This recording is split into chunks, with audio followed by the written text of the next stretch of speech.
Here it is for you guys. Enjoy. Welcome to We the Thunder. I'm Shooter. Wow, that's a nice shooter. Let me have a look at it. And we've also got Thomas Schooley. How can we be expected to teach children to learn how to read if they can't even fit inside the building? What the hell, Thomas Schooley? And listen to this beautiful sound. You know what sound that is, Thomas Schooley? Any idea what sound that is? That's a highlight. That's the pink highlight. That's right. The peach white oak. I won't go into a rant on why this is my favorite highlight, but it has something to do with the peach white oak, which if you don't like peaches, then that's your own problem.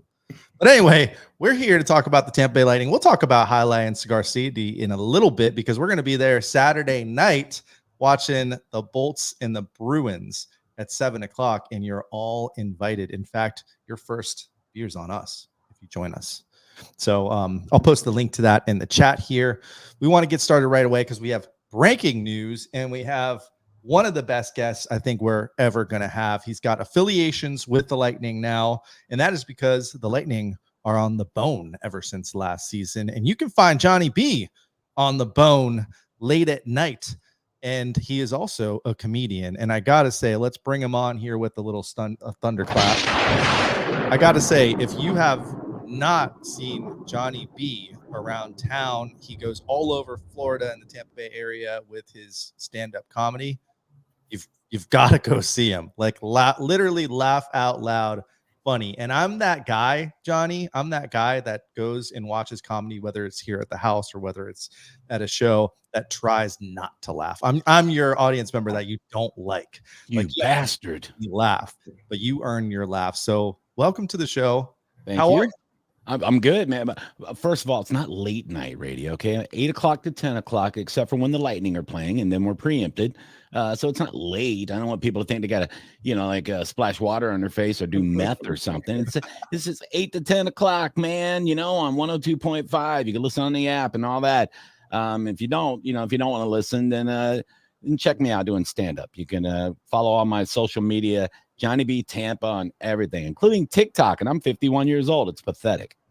There you go. Yeah, check out his socials. They are also funny. But I'm telling you, we might have to get like a Thunderbolts group or a Lightning fan group that just comes out and watches your comedy. Because if you have not seen Johnny B live, then you're missing out. But I love that. We've got to start here with some potential breaking news on the show. I don't have my sound effects. I guess we can go with this. Look at this guy. Classy. Well, classy fella. Probably not the right sound effect for this, but we're going to go ahead, share the old screen here for some breaking news. Tampa Bay Lightning's third jerseys for the season might have leaked. Ooh. So if you are listening on the podcast, I'm so very sorry. You can't see what we're talking about, but hey, go check the replay on YouTube or Facebook. But this is what you see on the screen right now for those live viewers or for anyone that's watching the replay live of the video. This is the leak potentially of the Lightning jerseys that they did start to tease in the last couple weeks with the billboard with the blue bolt like you see on Thomas Schooley's hat. What's funny about this jersey, Thomas Schooley? I don't know if you remember some of our fun and games where we made jerseys up. On what we thought like the Stadium Series jersey would look like or the reverse retro jersey would look like. This looks like my version of one of the jerseys. I remember doing one with that logo, that patch logo that we usually have on the shoulder because we've never had it on the crest, and a lot of teams do that. So we'll start right off the bat. What do you guys think of this? If this is Twitter or X, so it could be. Yeah, and I want to thank Michelle Blevins who shared this in Thunderbolts just right before we went on live, and so that's where we grabbed this screen grab from. But Johnny B, what do you think of it? Do you have any insight first? I don't have any insight, and even if I did, I would not tell you. Okay, because I'm the newest person on Lightning Radio, and I'm barely even on. I host the last call with the Chief only on away games because JP Peterson is the OG. He gets to do Thunder Alley for the home games as he should. But looking at this jersey, I like it. I like it a lot. I like that gray, almost pewter, with the simple white and blue stripe. I like it a lot. I think it's sexy. Yeah, a lot of people, they have been teasing it. A lot of people thought this would come out before Christmas so that they could maximize sales for Christmas time, and was really shocked that it wasn't released right before Christmas. Now it seems like this could possibly be, they'll be headed towards the All-Star break here soon. It could be when they officially announce these is during the All-Star time, because once again, it's going to be up in Toronto. They're going to have this, right? All-Star Games Toronto this year. I believe so. Ask Greg Wolf. I gotta say, let me text Greg real quick. He's everywhere. He just left Seattle. I don't know where he's at. Where he's traveling to next. And this could be when they start announcing these. They have to do it quick because for people to start buying these. But it looks like it's Fanatics. Can you go in on it? I can't zoom in at all. Yeah, it says Fanatics right there, though. I'm just leaning into it. Yeah, I see the logo. Yeah. So Fanatics doesn't officially take over until next year, so you kind of wonder when this is going to be actually available. First, Javon McNeil's in the chat saying, and he's a buddy of mine. He says he doesn't like it. Like it's all about preference. You know what I mean? I like the simplicity of it. I don't like some of the jerseys that come out that are just too busy. They got all the wacky do stuff on it and everything. Like I like a nice, simple, like badass. Like I would kind of like the black ones that we've had the last couple seasons. They're pretty good. I don't really like the sleeves on them. They're a little skinny for hockey sleeves, But this jersey here, I'll definitely be rocking that. I'm getting that for sure. Yeah, I like it. It definitely looks like it's going to be something that we'll see a lot of at Emily, because that last black jersey didn't go too well with the numbers and the names on the back of it. You were hearing it from even Michigan was saying it was hard for him to tell the players apart and stuff. He had to memorize their skating styles. I can't read the numbers because he couldn't see it from way up there. So, what do you think, Shoot? I like it. I'm in. I think the Bolts belong in black jerseys, or at least have one that they can pull out on Saturday nights or for special occasions. So I'm in. It's weird because we had been hearing rumors for a while now that, the old black Saturday night jerseys were going to get retired.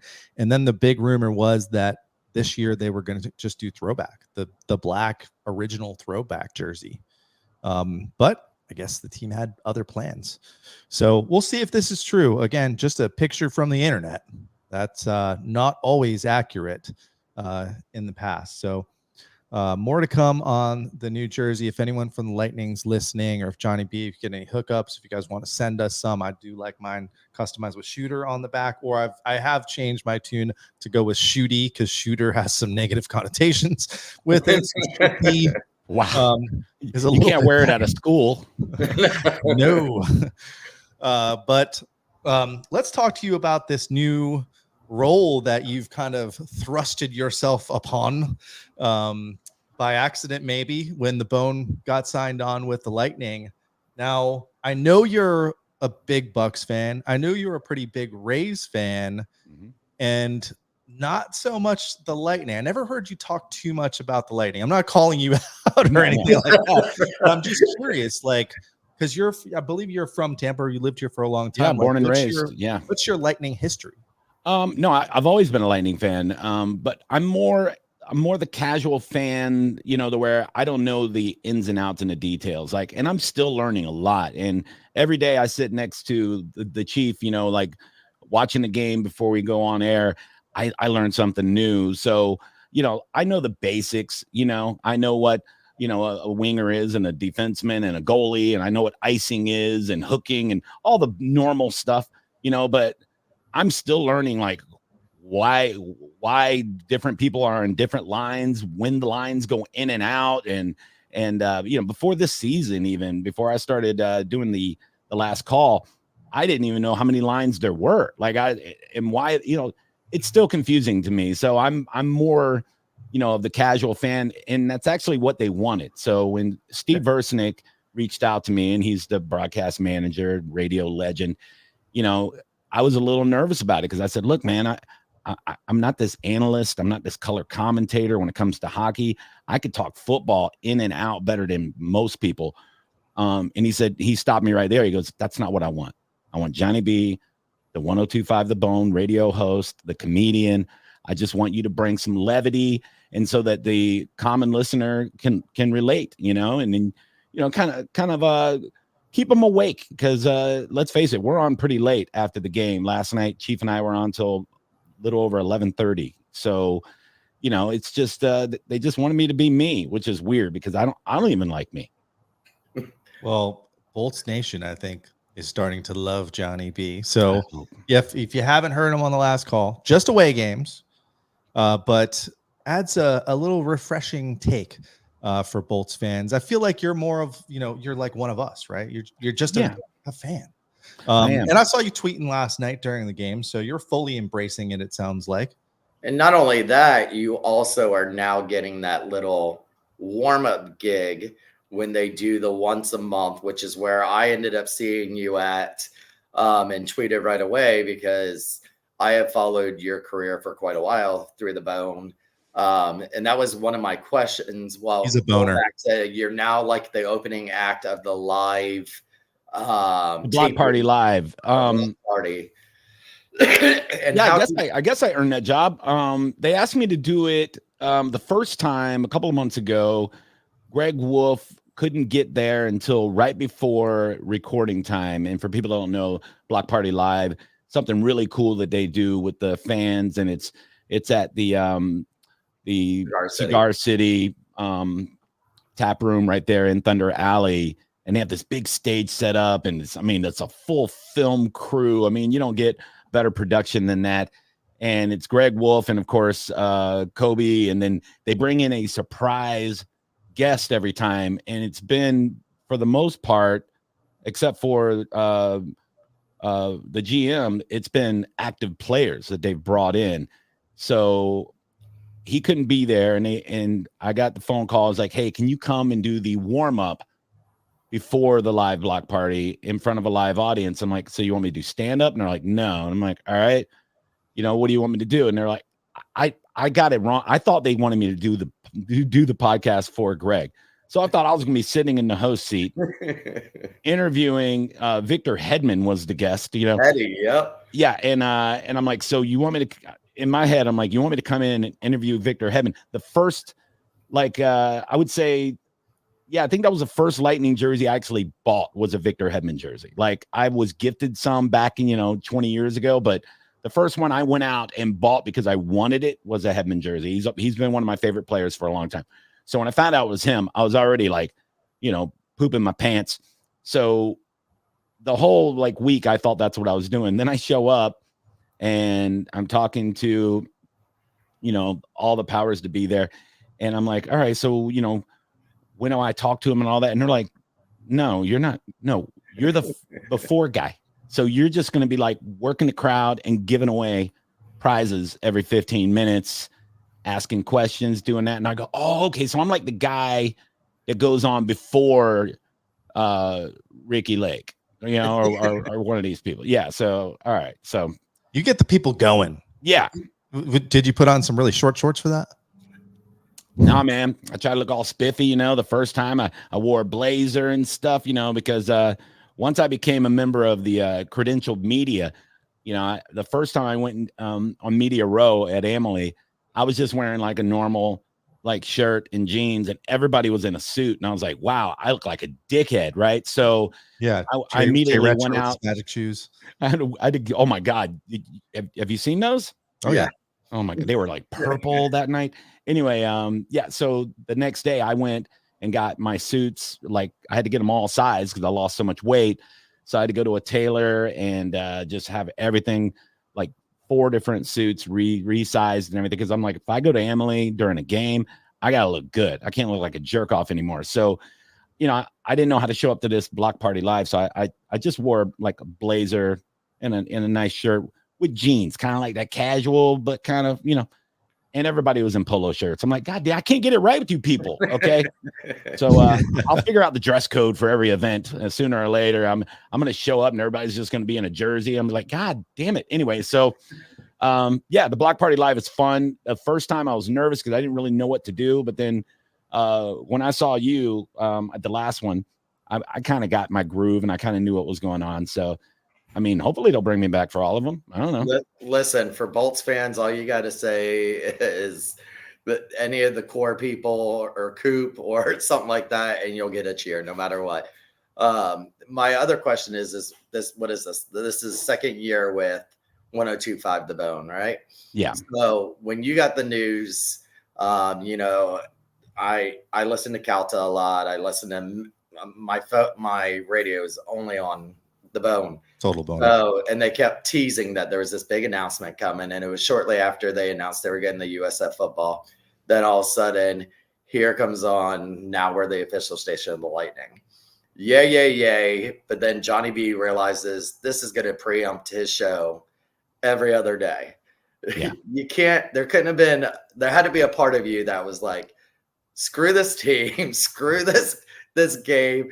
I worked so hard, I used to listen to you at midnight when you were on the BDRS. You were only on weekends with the Johnny B show. Yeah. You finally got this prime time show. They get rid of Kevin's crappy show and move you down some, and you get preempted one night a week anyway because of Ask the Dom. So then it's like, okay, are you like, crap, the Lightning's now going to take away more of my time? And then a year later, now you're part of the Lightning. So it's kind of like a double-edged sword there. You lose the show, but then you get some on the away games. Yeah. When I got the news last year that, when it broke, before it broke, I got the phone call from the bosses at the station. And, they're like, hey, it's great news for the station, but, not great news for you. And immediately, it was a kind of a punch in the stomach, and I can't hate the Lightning. I'm a big fan, but it would, I don't know. It kind of felt like if your best friend started banging your mom, right? You'd be like, God damn it. But he's still my best friend, I can't hate him, and my mom's hot. So like, yeah, I wasn't really resentful, but it was just like, oh man, like, I want to be on air, but at the same time, I know having the Lightning on my station is good for my station, and it's good for the Lightning. So it's a win-win for the Lightning and the Bone, and I'm so loyal to the station. You should know I've been there 10 years and I've been through a lot of ups and downs, and I've stuck around for a long time, so I immediately said, look, anything I can do to be part of the Lightning. Like, put me out at watch parties, like put me out at appearances. I'll give away TVs, whatever you want me to do. Just let me be integrated any way I can. That way, if I'm preempted, I can at least be part of a radio event and be part of this team I love too. And it almost come to fruition last year. I had to talk with Steve Versnick about doing the last call. And I think it was just kind of like last minute kind of putting it together, and it never came together. So after the first season with the Bone, he gave me a phone call and he's like, let's make it happen this season. So yeah, it's been awesome. Like, I love it. I love being part of the team. I love having a press pass and being able to walk into the belly of the Amalie Arena, and like the security guards are starting to know my name, which is cool. Even the elevator guy, everybody there is awesome. The Vinicks are the best, and of course I work for the best radio station. So now everything's coming together. On nights that I'm not doing the Johnny B show, at least I can be part of the Lightning. Even if I'm not on air, I have full credentials. I just go to the arena, hang out, my seats. I got an assigned seat right next to Chief, which is great. So it's perfect. Now, I remember when the Chief used to be on TV and he was always kind of going off on, similar to like Espo still does on the radio for the home games, a little rah, rah, rah. This when you're sitting next to him during a game. Are you hearing that live? Dude, I wish we could do a podcast, an uncensored podcast of just me and Chief off air, because that would be the most entertaining thing ever. Chief is awesome. I'm such a fan. I was a fan before I knew him. I'm more of a fan now. He's one of the coolest guys, super nice guy, funny, and very blunt. Like he's awesome to hang out with.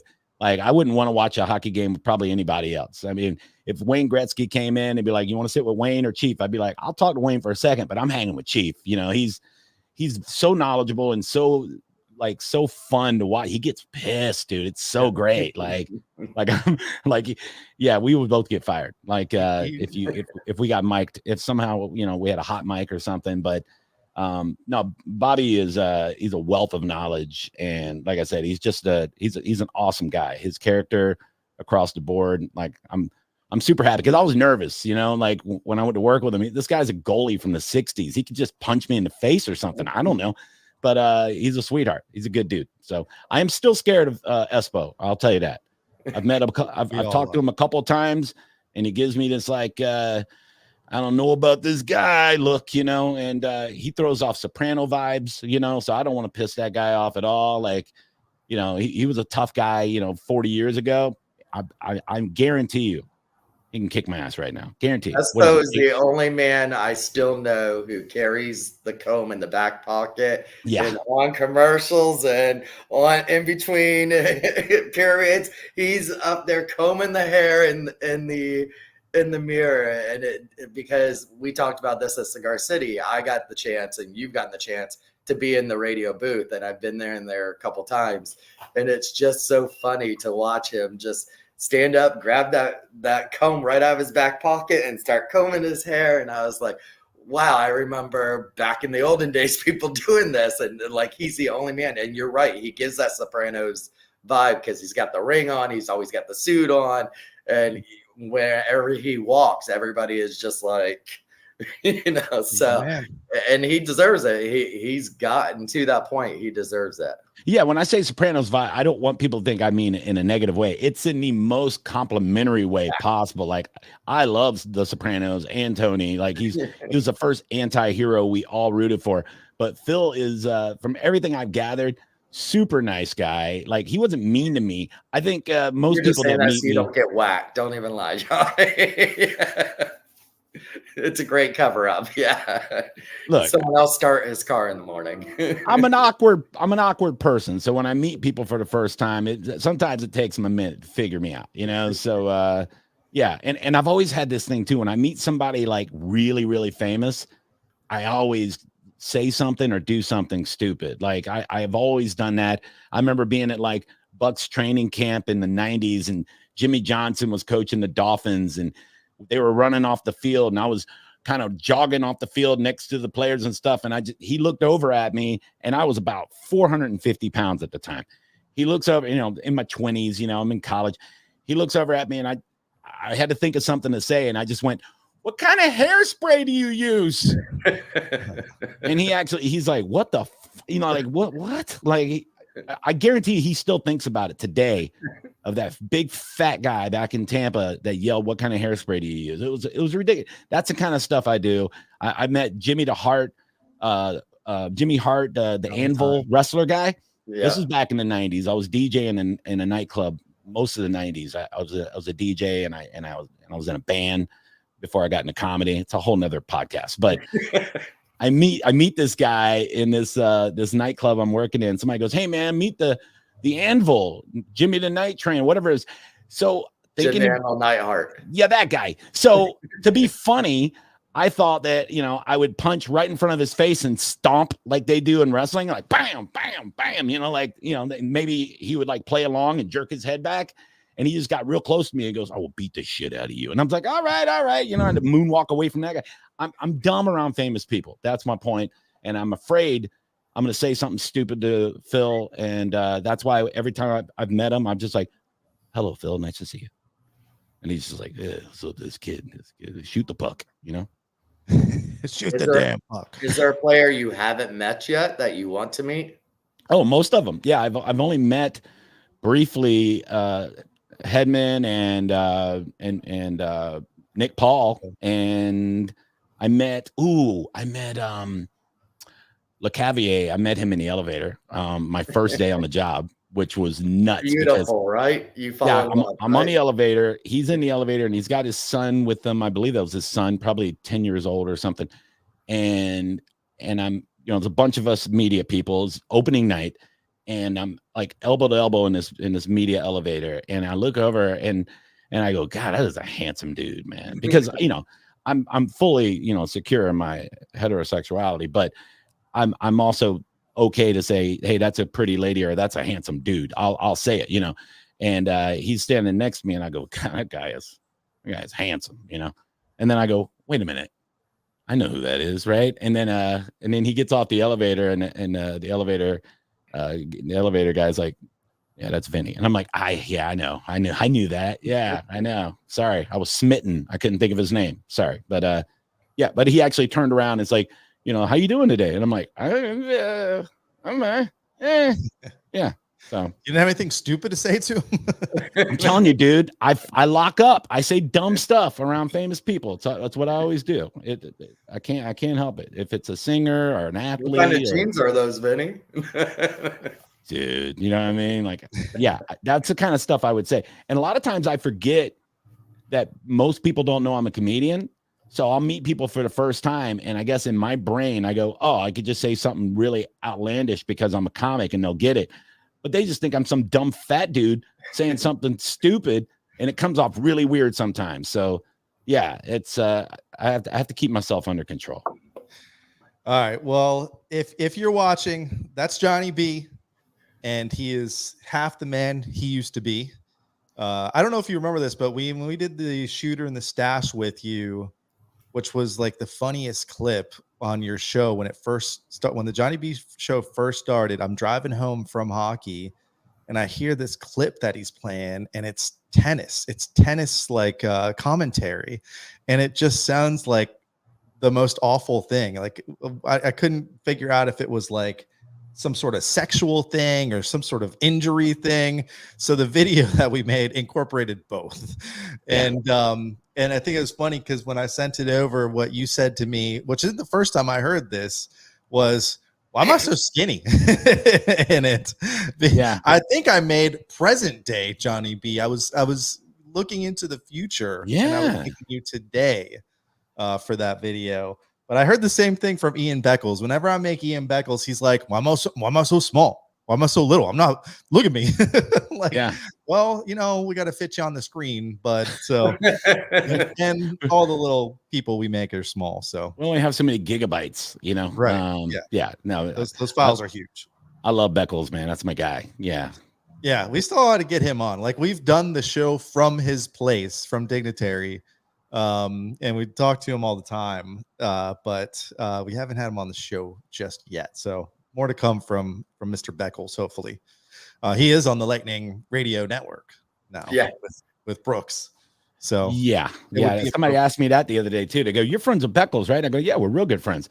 So you gonna go on with him and Brooks? I go, dude, don't play with me. Like, Brooks is one of those guys or Johnny B. Who's the next guest? I'm telling you, Brooks would be one of those guys that I would say something stupid around, guaranteed. Like, he's just, I'll freeze up. Like Warren Sapp is one of those guys too. It's like, because he's such a legend, and he chin checked me in front of Beckles one day, and I just let it happen, dude. I don't care, whatever. Like, I was in the Hall of Fame club. Very lucky. This was back when the Bucks were still really bad, with Jameis and stuff. And it was the last game of the season. I want to say 2017. We were playing Carolina. If we beat them, we had like a winning record, but we still didn't make the playoffs. So Beckles goes, "Hey, you want to go to the Bucks game tomorrow?" Well, I got Brian Ford gave me some tickets to the suite, and I'm like, "Yes, that'd be great. Yeah, thanks. Let's go." I didn't realize it was the Hall of Fame suite, which is like the premium. And the reasons why it's the Hall of Fame suite is because a Hall of Famer will usually show up and hang out with you. It was Warren Sapp that day, and the suite has like a full like buffet with they had a Bananas Foster set up, where they're just making it for you. And and I also went with Ty J. Armstrong and Tony Mayberry. So I'm just there with half the Bucks 90s there. You know what I mean? Like, I'm just hanging out with half the offensive line from the 90s. Not a big deal, and I'm just walking up. My friends are like, "Hey, Johnny, what's up?" I go, "I'm just here with my friends, Don't worry about it. Who you here with? Your wife? Jack off. Anyway, but we get up there and Warren Sapp comes over. Now, I was in the middle of moving at the time, so I couldn't find all my stuff was in boxes. So I couldn't find any Bucks jerseys. Everything was packed up.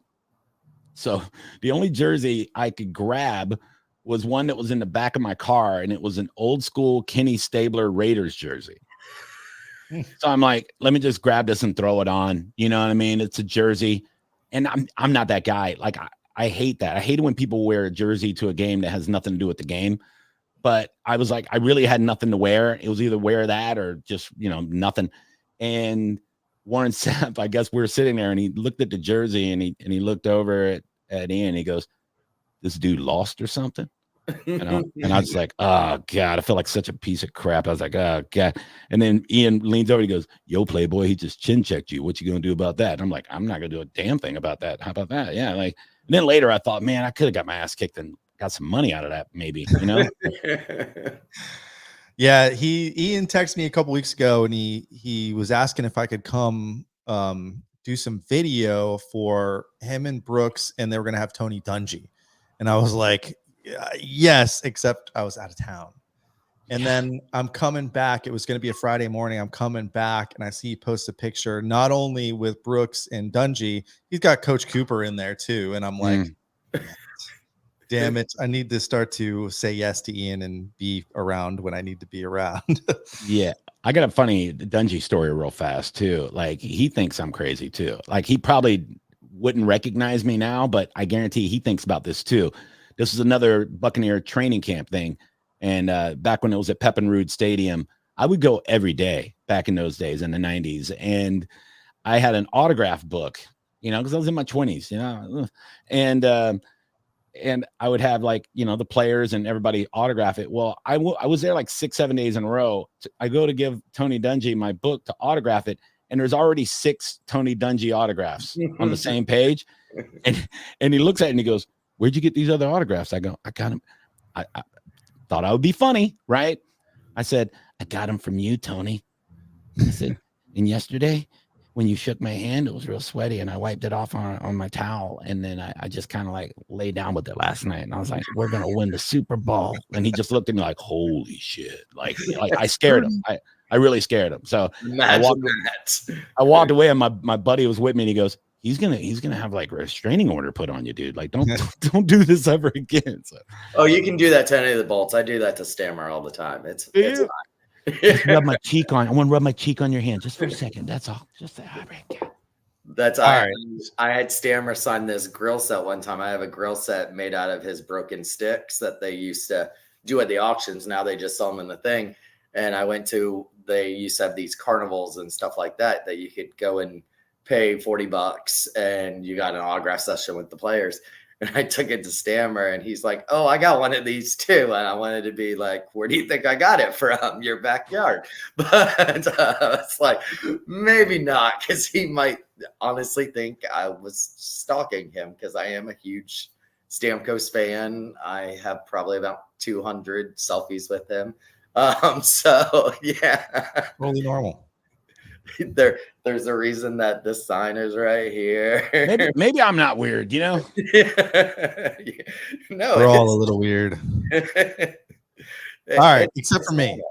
Am I high lie? By the way, if you're out there and we got a little bit of a crowd watching us live, I want to hear your thoughts on last game in the chat. We'll talk a little bit about last game.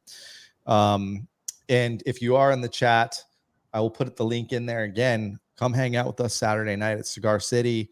It is not the Cigar City at the arena. It is the Cigar City on Spruce Street, the tasting room, which if you haven't been there in the last, 3 years, it's much bigger than it used to be. And yeah, it's awesome. Food. We're going to have some free appetizers. It's not going to feed you dinner, by the way. Don't be cheap. Go buy something. But you'll have a little snack, a little appetizer. You get a free beer. Serena's going to be there too. You can talk shit to Serena in person, not on Twitter. Man, this makes me want to not go to the game and go hang out with you guys. Well, the game's in Boston, so you're welcome to. Yeah, they're playing the Boston. Oh, Bruins. he's got to work. They're playing Boston. Oh, that's right. It's an away game, right? Yes. Oops. Yeah. Yeah. first beer is on us. So make sure you get RSVP'd on that Facebook invite. Everyone that RSVPs on Facebook is going to be eligible for the stick that Thomas Schooley had signed by Sorelli, Glendenning, and Perbix. And guess what? Cigar City will also be giving us more signed mini sticks by players as well. So during intermission, you're going to have a chance to win all kinds of cool signed stuff and hang out. So, yeah, awesome. That's Saturday, first one of the season. We'll be doing a couple more of those as well. And yeah, hope you guys can make it. So let's do a quick recap. We didn't do a show last week. And Johnny, the show before that, my own co-host decided to go attend a different podcast, left me here at the altar with Deandra Liu, the hockey writer reporter. And from what I heard, we had a wonderful show. It was the best show of the year so far. So I was hanging with Johnny B at Cigar City Tap Room watching. Oddly enough, it just dropped today, the block party featuring Nick Paul. Yeah, so if you guys haven't checked that out, of course, wait until after this is over. Then go and check out the block party. It dropped today with Nick Paul. It was a live taping. Serena was there. I was there. Johnny B was there. And actually, it was pretty good. And it just so happens it was a year ago to the date that Nick Paul was on the block party last year. And so it all comes into a full circle. So go and listen to it. It was a pretty good podcast. And the question that Nick Paul says was a very good question was asked by me. Oh, nice. Wow. And by the way, Shooter, as far as like your co-host bailing on you, look, it's not a big deal. It's going to happen, you know? Sometimes you're left by yourself, you know? He wouldn't put my name on the show, so what happens? Yeah. All right. So quick recap of the Bolts closing out the year here. So they had that 6-1 win versus the Blues. They had the big win against the Knights, 5-4, great game. Then they beat the Capitals 2-1. Shout out to some of the folks that were at the Thunderbolts Christmas party where we watched that game downtown. And then after the holiday, after Christmas, we went on a little slide, losing to the Panthers 3-2, losing to the Rangers 5-1. That was not a pretty one. And then bounced back to beat the Canadiens 4-3. The funny moment in that game, which I guess wasn't too funny if you're a Bolts fan, was that crazy second goal by the Canadiens. I don't know if you guys remember that, but everyone on the Lightning thought that the whistle was blown, and the whistle did not blow. And the Canadiens got a free goal to go up 2-0, but the Lightning came back and secured the win in that one, 4-3. But last night, up in Winnipeg, the Bolts lost 4-2. Started off the game with a Steven Stamkos power play goal. Everything was looking good in that first period.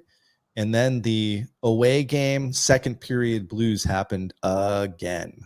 Seems to be just a away thing now. It doesn't happen as much at home, but those second periods on the road are killing the Bolts. And that's what happened in this game versus the Jets, which, by the way, the Jets, we talked about this a little before we went live. The Jets are a really, really good team, especially right now. They're like on a tear right now. But what were your thoughts on that game last night, Johnny? Yeah, I mean, like you said, you know, you come out and you score real fast. I mean, you have barely enough time to grab a drink and a snack before Stammer's smacking it in on the power play.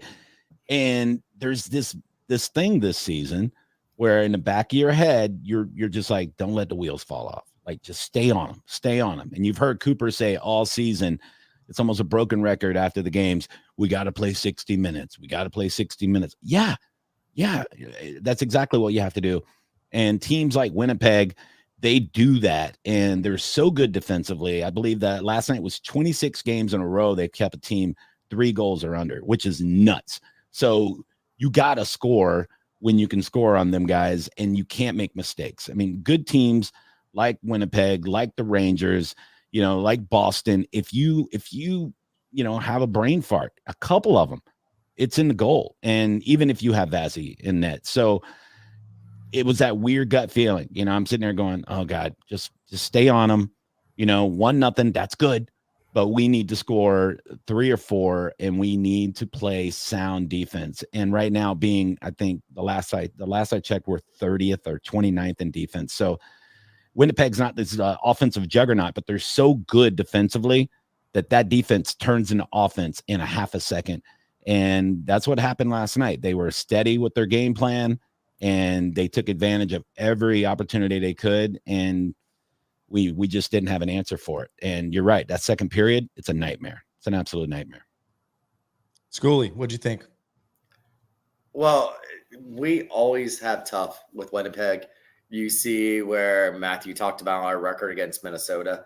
That's going to be a tough game. This little trip is always a tough trip for Tampa. In the podcast in the block party that dropped today, Nick Paul was asked about that away blues, and they admit it. They know that it is something that they're trying to address.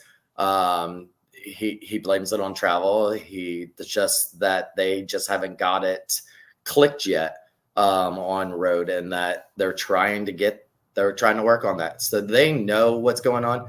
We are down so many defensemen, but who would have thought a month ago people would be waiting for Sergachev to come back? A month ago, people were torturing him so much that he deleted his Instagram account because of the bad things they were saying about him. Now, all of a sudden, everybody's like, how long until Sergei comes back? How long until Sergei comes back? And the tides have changed. And now you're starting to see are we going to trade Stamkos before the trade deadline? I saw Eric Erlson post today where someone said, go ahead and trade Vasi, trade Stammer, and try to trade Hetty or Cooch. People have lost their damn minds now. And it's just, I always say, and Johnny, you've been here forever, Tampa fans suck. We're spoiled. If we're doing good, we're hurrah, hurrah, hurrah. We've seen it a lot with the Bucs season this year. We've seen it a lot with the Lightning season. We see it over the years with the Rays season. It's crap on them when they're doing bad, and then we're the biggest fan when we're doing good. And I know a lot of sports cities do that. New York's one of those ones that are like that. Boston's another one like that. But they also have a huge tradition and stuff like that. Where Tampa, we win back-to-back cups, and all of a sudden now it's, oh my God, this is it. This is the end of the Lightning. Okay, most likely we're not going to return as Stanley Cup champions. We're going to be lucky to limp into the playoffs this year. But doesn't mean that the team's over with. Doesn't mean the season's over with. Doesn't mean any of that. Doesn't mean next year we're going to suck. It doesn't mean we should fire Coop. None of that stuff. It's part of the game. Yeah. Look at Chicago, who won back-to-back, and then they shit the bed. Look at the Penguins. The Penguins haven't been what they were since they won the Stanley Cup back-to-back. And it's like a combination of things that are happening, right? It's the offense doesn't get going when they need to get going. The exception to that, of course, is Cooch, which really sucks about this season. If they don't start to straighten out the ship, what a wonderful season this guy's having, right? And for them to maybe not make the playoffs would just be. Well, how do you think Connor McDavid feels? He's won this title so many times, and what has he got to show for it? Just some golden sticks. That's it. But even, defensively, they were short, down to 5 defensemen. So you had Hetty out there all night long. It seemed like they had Myers up, which was good to see him playing at the NHL level, because maybe they'll be able to trade him at some point. But Chernak is day to day, Fleury's week to week. So they need Sergachev to get back on the ice, just to get the bodies out there. I don't care if you don't like Sergachev, you're cheering for him to get back on the ice because they need the bodies out there. And Coop did think he was going to return in one of those back-to-back games, and now we haven't really heard any updates. So he had been hinting that he was going to return, and now it looks like there might have been a little setback. Yeah. Look, if I could say one thing about like having an off season after being so good, like we talked about the Bucks the last 3 years were for a couple of years they were great. Last year they limped into the playoffs or whatever. This year they're paying the bills is the term people are using because they're $82 million in dead money cap that they're having to pay back for the Tom Brady era. So they're supposed to suck. They're supposed to be 2-15 is what ESPN predicted them to be. But I think if you have a winning culture established, then even with a roster and a coaching staff that's subpar and battling against the cap, if you can be average in that kind of a circumstance, that's kind of proven that the culture is still there. So I feel the same way with the Lightning, right? We lost a lot of good players because of salary cap issues, because of expansion draft, things like that. And yeah, the coaching does probably need some tweaking, I'm not saying Cooper, but maybe some of the other pieces, maybe make some adjustments there. But we can say it. Blashill's got to go. Johnny can't. He's paid for the Lightning. Thank you. Got to go. Thank you. I'm not going to say that. Trashel, they'll call Trashel. You have and a new D coach. I mean, well, it's so confusing to watch because if you just go back and watch the goals in the second period last game, you just see our defensive strategy is to just kind of stand around. It's like, what are we? Is this a strategy? Like, what are we doing? It's annoying. We're standing still while these guys are just skating around us, getting deflections, getting screening the goalie, and we seem to just be skating in quick stand, and a lot of times, literally standing still. Yeah. So you should hear Bobby, off air. He sounds like he's directing a porn. He's like, put a body on him. Put a body on him. I'm like, I know, body him. What he said. But yeah, you're right. They're just. It pisses Bobby off, and now it pisses me off because I don't like Bobby being pissed off. He's a good guy, but you're right. It does seem like they're just kind of like, out there dancing, and like you got to get in there. You're kind of leaving people hanging out to dry. And I tweeted that out the other day because people are starting to get on Vazzy, and I'm like, dude, this guy is still phenomenal. He's making unbelievable saves, but there's only so much he can do when you're letting people just fly in at him left and right. You got to get out there. You got to play more aggressive. Yeah, just look at the way Winnipeg, like if you watch how they played defense last night, then you go, oh, they're sticking to our guys like glue. Nobody can even like breathe. And that's how we used to be just a couple of years ago. And you're right. It's confusing that the coaches don't see this, maybe they do. And I don't know what's going on, but way too many moments where it's 5-on-5 and it looks like we are shorthanded. Yes, but it is 5-on-5. And I'm starting to get worried because now's when they have to start playing better. And if you look back at the last couple years, this team's always had this kind of lull in March where they don't play well.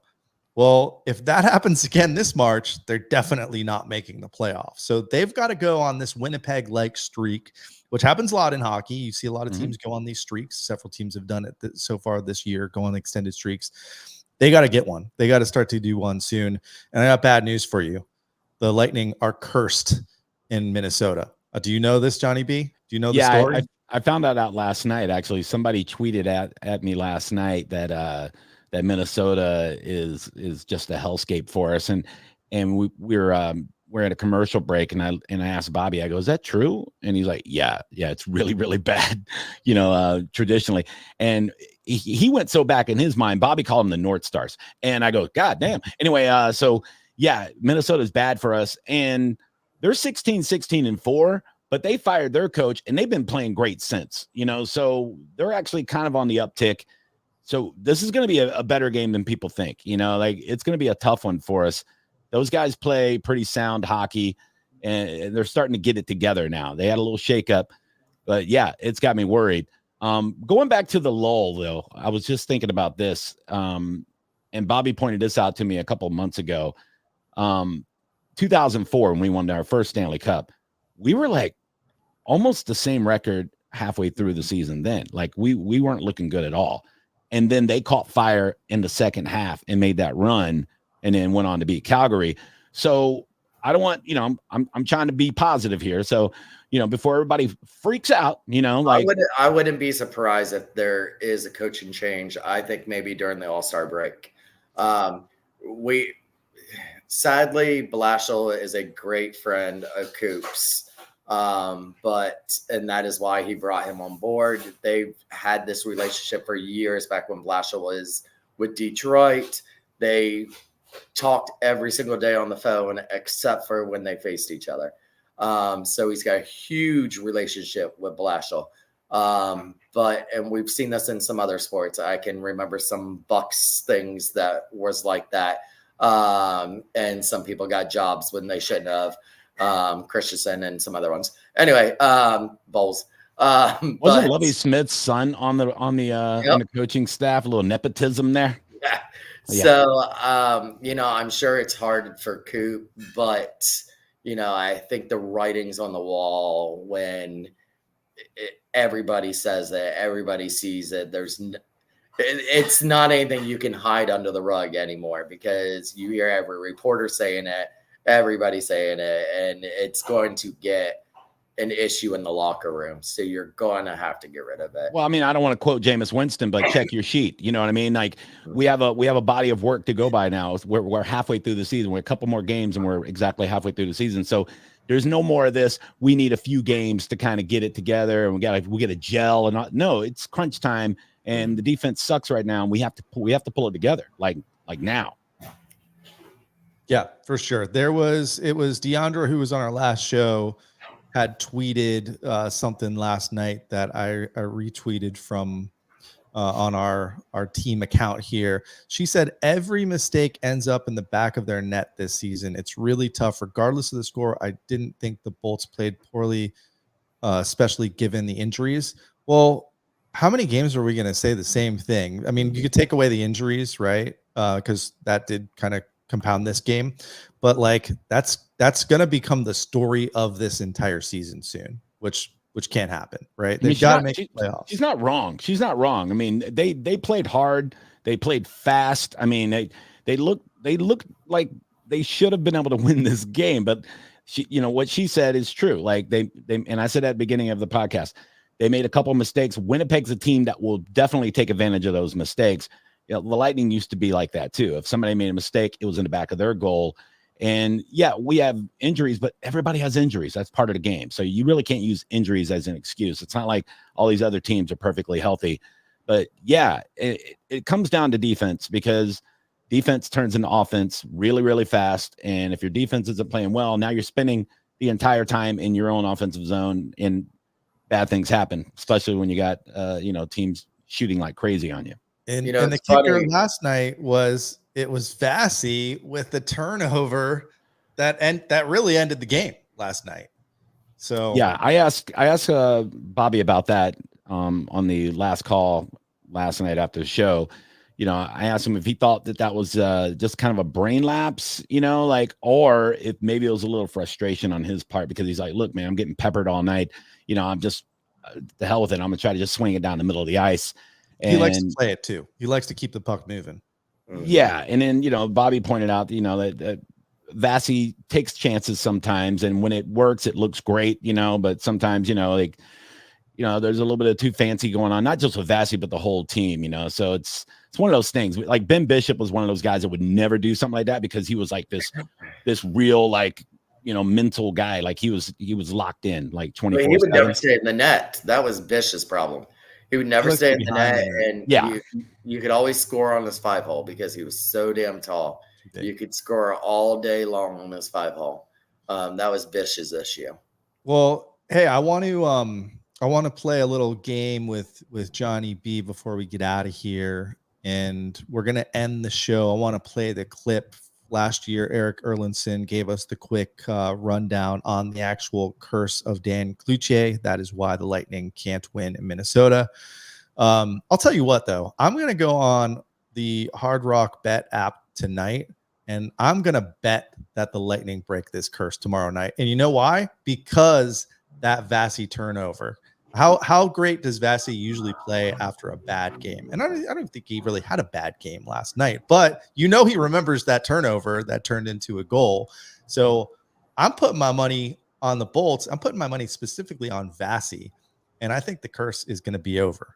And by the way, not that they're a sponsor of ours, but if you have not downloaded the Hard Rock betting app and you do it, your first $100 is guaranteed to be paid back to you on your very first bet, up to $100 on the Hard Rock app.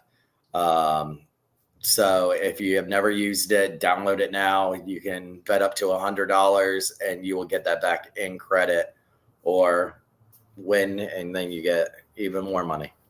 And when you become addicted to gambling, you could talk to Schoolie and be like, what the hell, bro? Like, dude, I'm gonna be honest, when Shooty, when you started pitching it, I was like, damn, they got Hard Rock as a sponsor. You guys are Mike Calta level, man. I was gonna say, Calta's got them, not us. Calta, I have to listen to that every single morning on my way to work. Man, I'm on the real Johnny podcast. B. We've got the wonderful fine folks at SeatGeek, and they can use our code WTTPod. There's plenty of games coming up, folks. $20 off your first time on SeatGeek or your first time using that email on SeatGeek. So go get your Bolts tickets or any other tickets on SeatGeek. Actually, Johnny, you're doing this Sunshine Comedy Festival. Maybe they can use SeatGeek for that. I hope so. Great segue, dude. No wonder you got a Hard Rock sponsorship. Yeah, that's coming up next week. So I'm super stoked about that. Tampa Bay's first major comedy festival. So if you don't know how comedy festivals work, let me just give you a quick rundown. 10 different venues from St. Pete, Tampa, even Wesley Chapel, 4 days. And it's like all day, all night comedy shows at all these venues. And they're bringing in headliners from all over the country, people that you would recognize, big social media influencer comics. And that's where you make it nowadays. It used to be Johnny Carson or Kimmel, or now it's TikTok, it's Instagram, and all the guys that you see. If you watch the Kill Tony podcast, they're all coming in for this festival. Guys like Hans Kim, David Lucas, Troy Bond, all these big hitters, Jeff Dye. I mean, it's a lot. And I'm very lucky that I was also picked to be part of the festival, but it's happening next week, the 11th through the 14th, and Side Splitters Tampa, Side Splitters Wesley Chapel, Coastal Creative St. Pete, the Floridian Social Club. I'm doing a cool show on the Saturday at Floridian Social Club that's hosted by Mike Calta. It's called Mike Calta Presents, and the lineup is just ridiculous. Mike Cannon, Jordan Jensen, Rosebud Baker, just a crazy lineup of people that have Netflix specials, and then me. Just throw the local guy in there. In there too. Yeah, and then maybe I'll go and try not to laugh at everyone. Good luck with that, because this festival, I'm stoked to be part of it. I'm going to be all 4 days. I'm taking off the radio, and all 4 days I am going to be at one of those venues at all times from 1 o'clock in the afternoon till 1 o'clock in the morning. So even on the shows that I'm not on, I will be in the room just in case somebody pulls a hammy and they need me to go up. So it's going to be a good time. You can go to sunshinecomedyfest.com, people. Go check out the schedule, buy tickets, and support it, because this is huge for Tampa. Because people don't know this, guys. Tampa is a huge comedy destination for headliners all over the country. They choose Tampa over so many cities. We have a really great comedy scene here. So that's why I see that you're on 2 times that night. You're not only on the Mike Calta Presents. It's going to be Mike Cannon, Nicole, Amy Schreiber, Jordan Jensen, Rosebud Baker, Zach Orion, and then you. Yeah. And then the goddamn Comedy Jam, which Josh Adam Myers. Josh Adam Myers, killer. Yeah. Did they put my name on there with Josh Adam Myers? Yep. Well, here's let me give you a quick one on that one too. I didn't know they updated it. That's sweet. So the goddamn Comedy Jam is something they do in LA, and it's comedians that also have musical abilities. So they have this big jam session, and like Bill Burr plays drums. I mean, there's all kinds of different people. Well, anybody who's known me for a while, they know that before I was a comedian, I sang in a band, and every now and then I'll still pop up and do, like I did the national anthem for the Rays this year. And I think they got me locked in as Sonia Bryson's backup if she throws a hammy. So I don't know who knew to put me in that lineup, but I did have Josh Adam Myers on my show last year, and I did a little guest spot for him at Side Splitters, and maybe I mentioned it to him and he remembered, but I am stoked about that because I'll be up there, busting out these golden pipes for the people at the comedy festival. So look, there's going to be every agent and booker in the country will be there. Maybe if I'm not funny, they'll be like, all right, we'll let them sing somewhere. I don't know. As long as I get myself out there, but it's going to be fun. It's going to be a lot of fun. All right, I'm definitely going to go check out some of these comedy shows. Like I do like a good comedy show, but like I said, I try not to laugh. God. And by the way, if you're looking at Johnny from like pre-COVID and you're like, no, I don't know of him from the Bone. Where do I know him from? He might have dealt you some poker because he used to be a poker dealer too down in Sarasota. So if you're in the Sarasota area and you ever had a little poker dealer, and like he said, he was a little rounder back then. So yeah, that might be where you also know Johnny from. Yeah, it's one of the many poker rooms I got fired from. I like to burn bridges, folks. That's what I like to do. I like to burn them to the ground. That's what I do. I think there's only one poker room left in the country I can work in. And I dealt poker. I started in Tampa in the late 90s before it was Hard Rock. It was a little bingo hall. And I've worked in Vegas a couple of times, Mississippi. 23 years I dealt poker in the daytime, did comedy at night. So you're the Seth Kushner of poker. No, I lasted more than 2 weeks at a lot of those poker rooms. I love Seth. Seth is awesome.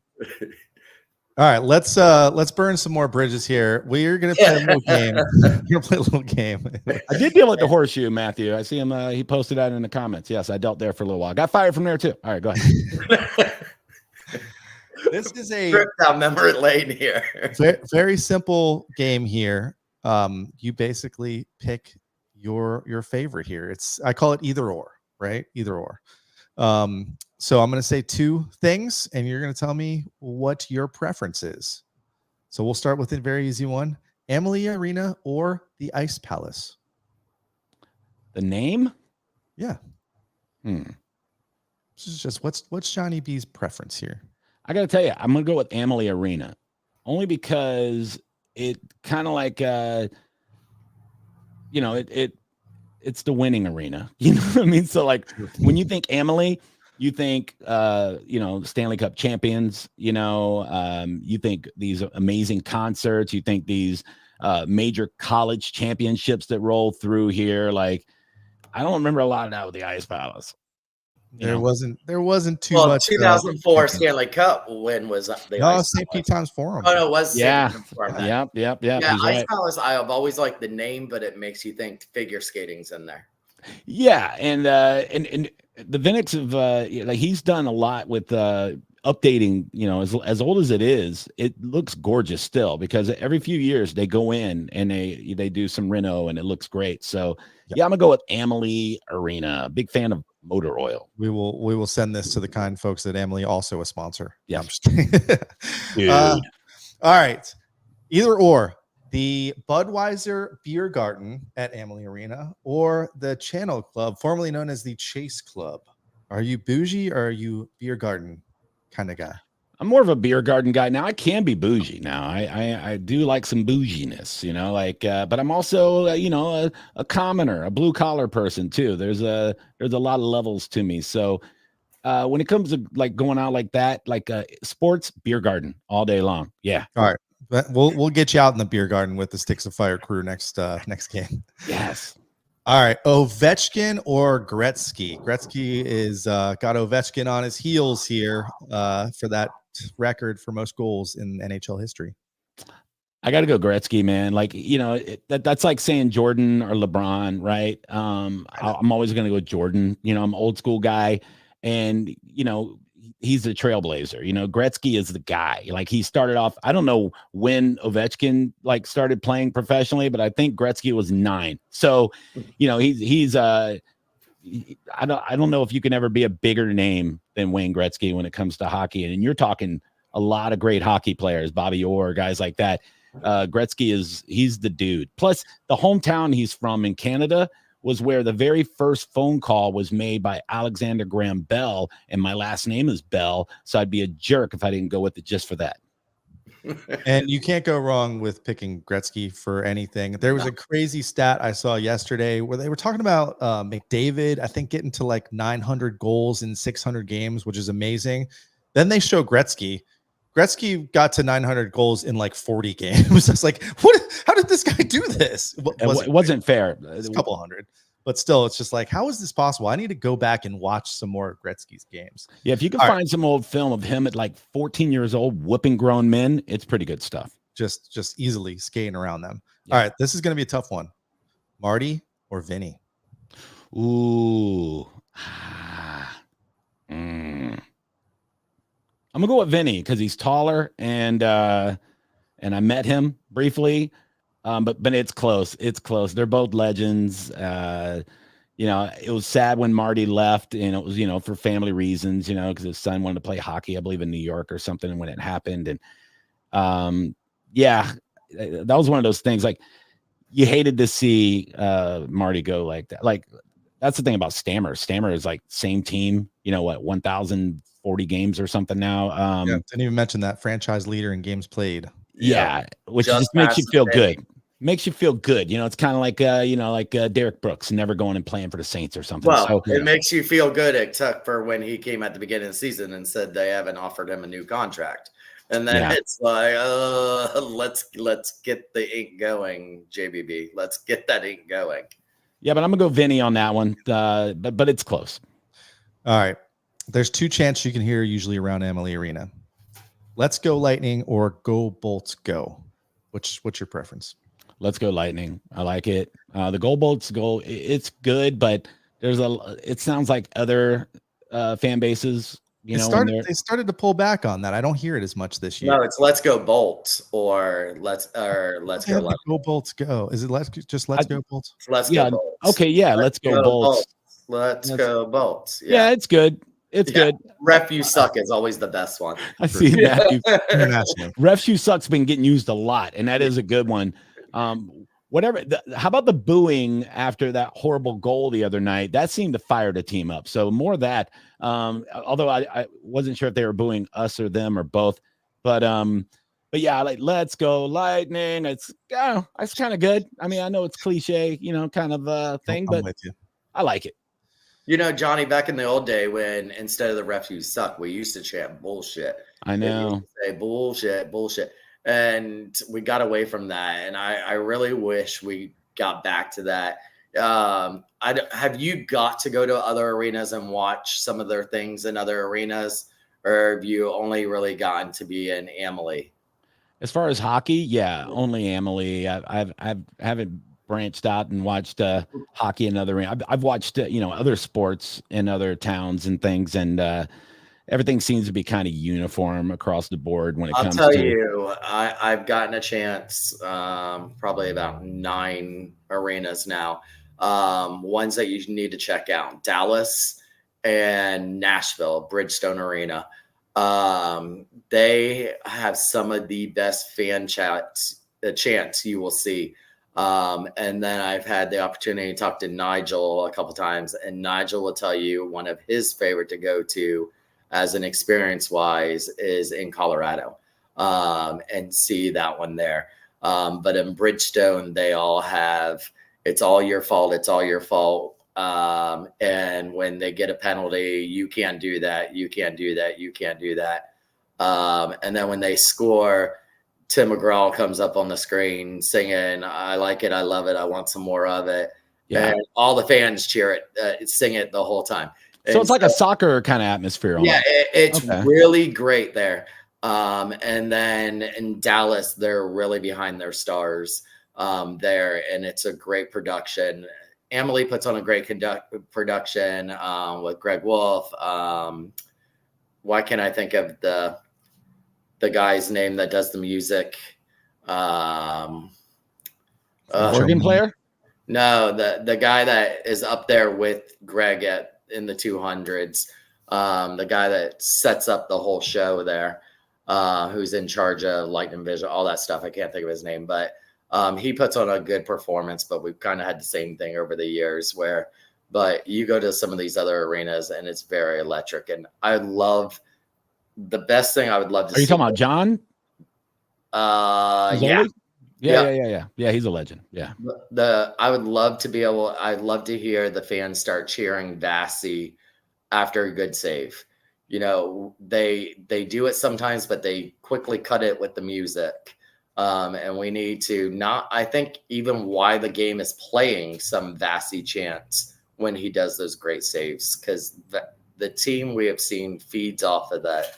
The fans there in Emily and Coop and the fans talked about that the other day after that goal against Montreal, and everybody was chanting "Ref, you suck."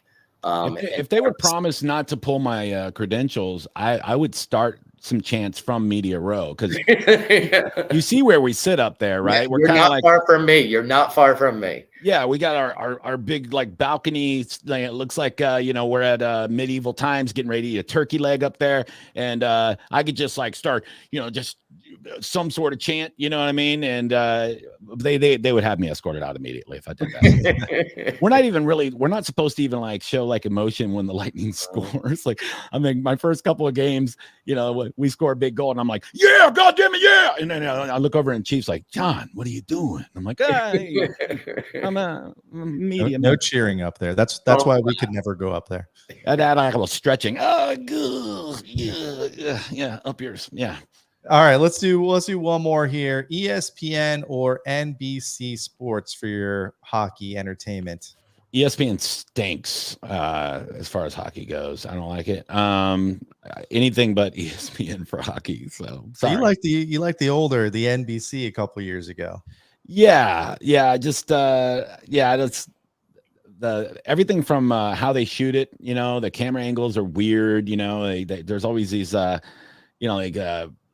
the walls blocking the view, or they're pointing it at something. Like there's a game going on and they're showing people in the stands too much, or the people talking are dumb. I don't like ESPN. I like when Callahan's on it. Okay, give me, I'll give you that. I like Callahan. Yeah, it is nice to see him, but he's not doing the game. He's usually doing like halftime and stuff, right? Or like between. I think he's like, he comes in everyone. I'm not really even sure what his role is there, but he always has like some really good insight, like as a player that he brings to everyone. Yeah, I just don't like the actual, the in-game like broadcast. I'm not a fan. Well, ratings are up since ESPN's taken over, so. I don't think they're going anywhere, unfortunately, but I think there's a lot of Lightning fans that are with you. They do not like those ESPN broadcasts for a lot of them. Give me Brian Engblom. Yes. All day. All right. Johnny B, do you got a show tonight? Yeah, I'll be on from 10 o'clock to midnight on Wednesdays. It's my late night show. So I'm actually going to hop in the old car and head to the studio. Yeah, we better let you go. You got anything exciting going on? Tonight I have comedian Dick Roos in studio with me, and I also have two DJs. My good buddy DJ Don Pablo is one of the best local club DJs you could ever see. He's all over the place all the time, and DJ Nick 11. She's a Billboard top chart DJ from. I know who she is. She's awesome. She wants to come on the show next week. she's super hot. So she's good in every way. But she's been on with me a couple of times, but it's been a while. So we're gonna catch up with her tonight too. So it's gonna be action packed for 2 hours. So yeah, I'll talk a little bit of sports. I got that in my prep, and update everybody on a little bit of the Lightning stuff, like we talked about, Buck stuff, the Wander Franco update, things like that with the Rays, and and then just have a good old time talking to my guests. So it'll be fun. Tune in and hear me try to get canceled again. Be a beehole. That's, if in case you don't know, that's what his following are called, are beeholes. They made it up, not me. I didn't come up with it. They did. They embraced it. They are beeholes. So yes, if you want to tune in, if you're not in the listening area, you can go on to theboneonline.com, listen on the station website, or download the Bone app. It's absolutely free. See, there it is, 1025 the Bone app. And if you missed the show, there's a replay feature on there, so you can just listen to any of the shows looping 24/7. So if you go to my replay right now, you'll hear whatever I was saying last night until 10 o'clock, and then it'll erase it. But thank you for the support. You guys have always been good to me, so thank you for supporting me, and I support you guys. We're friends. and we'll live out this season together, and hopefully it'll end on a real positive note. But right now, we're sitting at like hockey 500. What are you gonna do? Pretty much. Yeah. All right. Well, thank you so much. Hopefully, I'll see you somewhere next weekend doing some comedy. And everyone can also check you out on the last call for those away games. So absolutely. Where do you actually film that at? Where do you talk for last call? Last call. Most of the time we're at Amalie Arena. We have a studio in there, and it's Lightning Radio is in there. It's also where they broadcast USF football and basketball. So it's like it's a nice little studio in there, and we hang out. We have a big screen TV, and we watch the live feed while we're listening to Michigan. So there's like a 10-second delay, which is kind of crazy. We'll hear Michigan say it, and then we get to see it. But yeah, and then we broadcast from there. But sometimes we go from home. Last night everybody was at home except for poor Steve Carney. He was the only one producing from inside the booth. So and Carney's a legend too. I'm so excited that I finally get to work with that guy.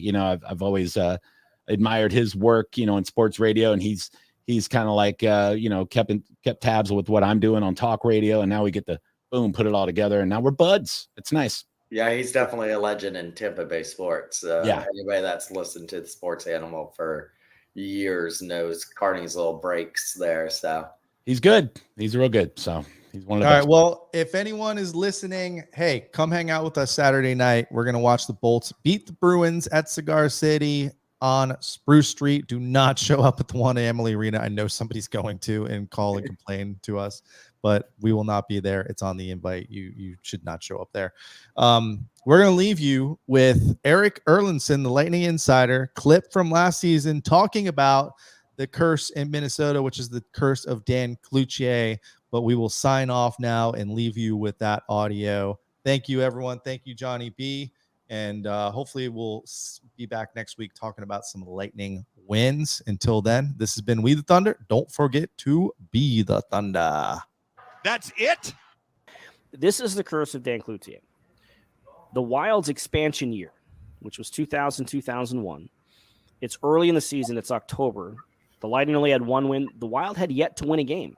So the Lightning's first trip into XL Energy Center at that time, the Wild are winning the game 5-4.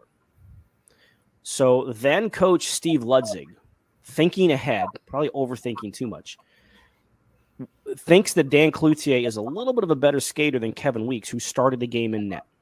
So late in the game, they pull Weeks. They put in Cloutier because they want that, extra half second, whatever it takes for a goalie to get to the bench from the crease.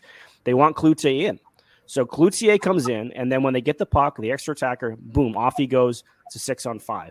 Well, Minnesota scores an empty net goal. Marian Gabourik's second goal of the game. So now they're up 6-4. Weeksy goes back in. During the final minute, Freddie Modine scores a goal. So now it's 6-5 with like 15 seconds left. It's a garbage goal. It wasn't going to do anything. But because Dan Cloutier was in net when it was still a 5-4 game, he's the goalie of record. Dan Cloutier logged 24 seconds of ice time, did not face a shot, and he got saddled with the loss. Got the loss. So the curse of Dan Cloutier, the Lightning are now 2-12-2 all time in XL Energy Center. So the only rational explanation is, yes, they're completely cursed in that building. There you go, Thomas Gooley. Put all of your money on the Lightning tomorrow night. Break that curse. All right, for real this time. That's it?